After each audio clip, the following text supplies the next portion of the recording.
O Brasil é uma grande mistura de raças e formado por uma sociedade humana de pobres.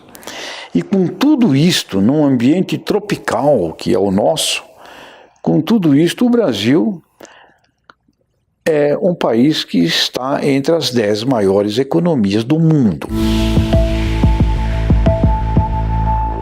Como em anos anteriores, a gente voltou a procurar o José Luiz Tejon para fazer uma reflexão sobre a vida, sobre carreira, sobre as atividades dele. Dessa vez a gente vai fazer uma reflexão sobre Brasil. Muito se fala sobre recuperação da economia do país. Queria saber sobre a ótica do Tejon, a experiência do Tejon. Como é que você está vendo esse movimento de recuperação, de reação da economia brasileira? Então, eu tenho um escritor brasileiro já falecido, que eu admiro, Ariano Suassuna. Ele dizia: o otimista é um tolo, o pessimista é um chato. Ele se considerava um realista esperançoso. Quando a gente olha o Brasil e a gente vê a história do Brasil e a gente enxerga as potencialidades do Brasil, eu diria que é o país mais fascinante do mundo, porque o Brasil tem riquezas gigantescas para realizarmos. Riquezas gigantescas para realizarmos em função da inteligência, da sustentabilidade, do uso dos seus recursos, que são imensos.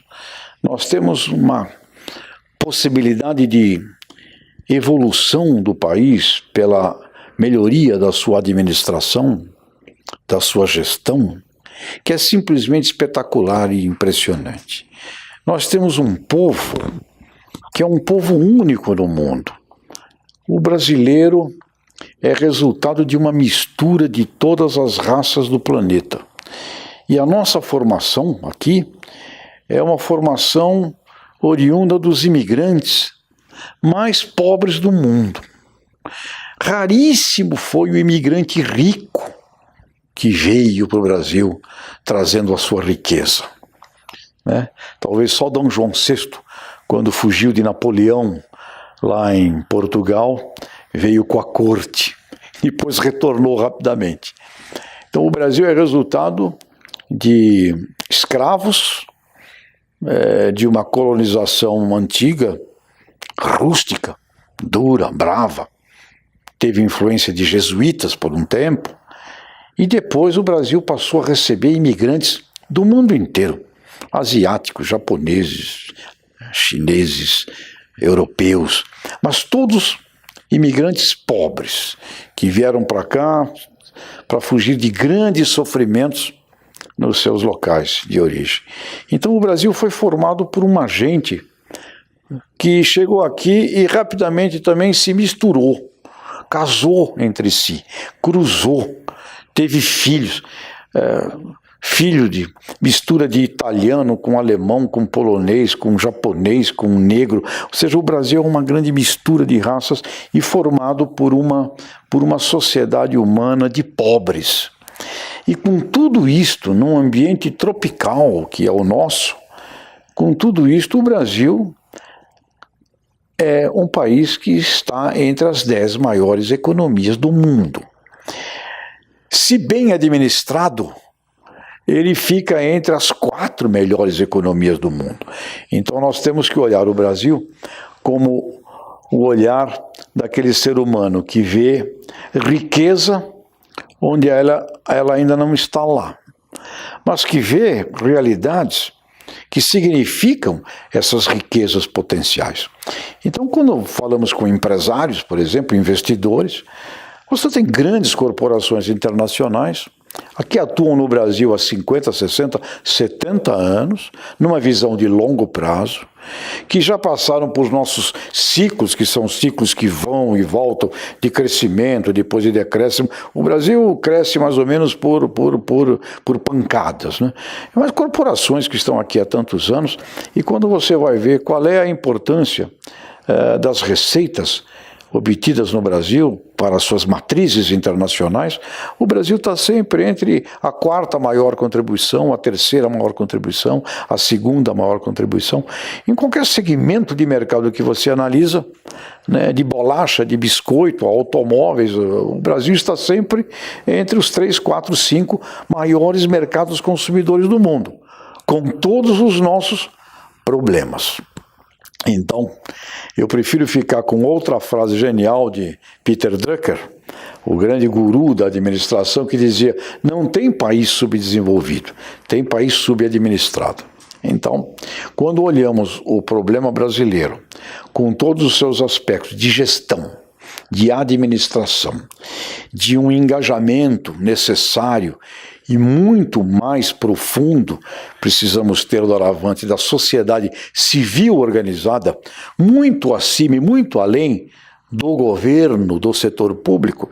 Quando a gente vê isto, e a gente vê esta potencialidade, e mais, assistimos neste momento uma transformação sensacional do país, onde nunca na história brasileira tanto corrupto está indo parar na cadeia, tanta questão que até então era proibida de se falar, de se ver, passamos a ver isto no país. A gente precisa ser realmente alguém que olha para o Brasil como um realista esperançoso. Crescemos em segmentos fantásticos que eram tidos até anos atrás como impossível, como, por exemplo, o agronegócio. Governos populistas não dão certo no Brasil e não dão certo em lugar nenhum do mundo. Os governos populistas já acabaram. E nós vivemos aqui no Brasil uma onda de governo populista que terminou simplesmente por acabar com Petrobras, por acabar com uma série de empresas que eram consideradas pelo próprio brasileiro como grande orgulho. Então isto tudo vai ser resgatado, isto tudo vai ser recuperado. Agora, o que eu entendo que é a grande possibilidade, fantástica realmente para o Brasil, é se nós conseguirmos, e acho que essa deve ser a grande luta de um brasileiro consciente, muito mais do que discutir quem é o novo presidente da República, se é o fulano, beltrano ou ciclano, que você vai fazer as pesquisas de intenção de voto, e os nomes deles todos são nomes muito, na minha forma de ver, muito limitados. Muito mais do que ficar vendo isso, ou muito mais do que ficar vendo quais são os 500 e poucos deputados, os senadores, nós temos que ver quem são os novos presidentes das confederações nacionais empresariais. Temos que olhar isto, porque se nós prestarmos atenção, o Brasil tem 12 confederações nacionais empresariais, só 12, que envolve comércio, serviço, todo o PIB do país, a economia do país, o empreendedorismo do país e também o cooperativismo do país, porque uma das confederações nacionais é do cooperativismo. Tudo que o Brasil tem de produção econômica é representado por 12 confederações empresariais. Tejon, a gente sabe do nosso potencial, da riqueza desse país, mas a corrupção, que atrapalha tanto o nosso crescimento, ela vem dessa origem pobre dos nossos ancestrais? É da alma humana, a corrupção tem em todo canto. Tem lugares onde você tem hoje um policy já muito bem mais estabelecido, rigores gigantescos, como o chinês, que chega até um ministro da disciplina e chega até a condenar pessoas à morte por corrupção. O Brasil foi revelado hoje ao mundo ser um país que praticou nos últimos 5, 6, 7 anos um nível de corrupção tenebrosa, um acordo entre o Estado e categorias empresariais, que juntas promoveram isso, que as operações Lava Jato, que personalidades que ninguém esperava que pudessem existir, ninguém previu a existência de um Moro, juiz, ninguém previu uma Polícia Federal fazer o que está fazendo, ninguém previu. Mesmo gente que estava dentro do sistema governamental, instalados dentro da política brasileira, dentro do que você poderia imaginar do maior núcleo de sabedoria, entre aspas, de todas as falcatruas do país, imaginou que poderia acontecer o que está acontecendo. E isso é fantástico, porque o mundo segue, segundo Kahneman, Nobel da Economia, segue muito mais pelo reino da incerteza, da sorte e do azar, do que os nossos amigos economistas gostariam de imaginar. Então surgiu no país algo inesperado, que foi uma verdadeira devassa do ponto de vista de perseguição a corruptos do setor público e corruptos do setor da iniciativa privada, que infelizmente se amalgamaram e se reuniram. Isso está sendo exposto. Ao ser exposto, você gera uma percepção para o país de mudança. Não só é exposto, como estão sendo encaminhados para a cadeia, ou no mínimo para o uso das tornozeleiras, que aliás o Brasil precisa melhorar a qualidade delas para poder servir a mais pessoas nesse momento. Ou seja, o país está no meio de um processo gigantesco de transformação. E uma outra coisa muito importante, nós temos no Brasil uma mídia independente. A mídia brasileira tem revelado constante e permanentemente, contra ou a favor de governo, todas as mazelas que acontecem. Então você tem um sistema de televisão, um sistema de rádio, um sistema de jornalismo, um sistema de revistas, você tem uma rede social aberta. Então nós temos no país, ao contrário de outros lugares, onde existe uma repressão a esta informação, nós temos uma abertura considerável para que tudo isso aconteça. Coisa boa é aberto. Coisa ruim, tem muito também de fake news, um monte de coisas que são inventadas, mas enfim, isso faz parte do show. Então o Brasil é um país numa turbulência extremamente rica. A economia brasileira, ela vai resgatar e vai progredir nos próximos anos, não é por causa de governo, não é por causa de nada, por uma maravilhosa razão. O brasileiro é um empreendedor. O brasileiro sai por este país afora, e o Brasil é gigantesco, então você não pode olhar o Brasil sob um ponto de vista de São Paulo, Rio de Janeiro, Recife, Salvador, Bahia. Pujante na Bahia é oeste da Bahia.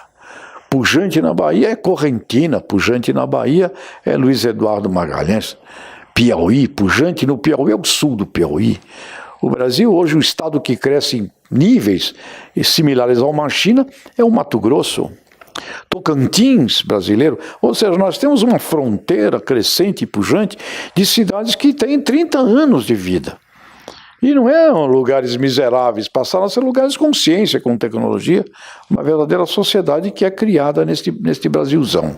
Tejon, muito obrigada pelas palavras otimistas com relação ao nosso país, pela sua participação aqui com a gente na Educascope TV, e vamos torcer para um ano de 2018 melhor na economia, nas nossas vidas. Olha, eu diria velhas frases. Quem está no Brasil tem que lutar pelo Brasil. A história de estar no Brasil e querer ir embora do Brasil, vá. Mas quem está no Brasil tem uma missão aqui, lutar e realizar pelo Brasil. E quando você pensa desse jeito, você indubitavelmente vê aqui muito mais oportunidades do que problemas. Obrigada. Luciene Miranda para a Educascope TV.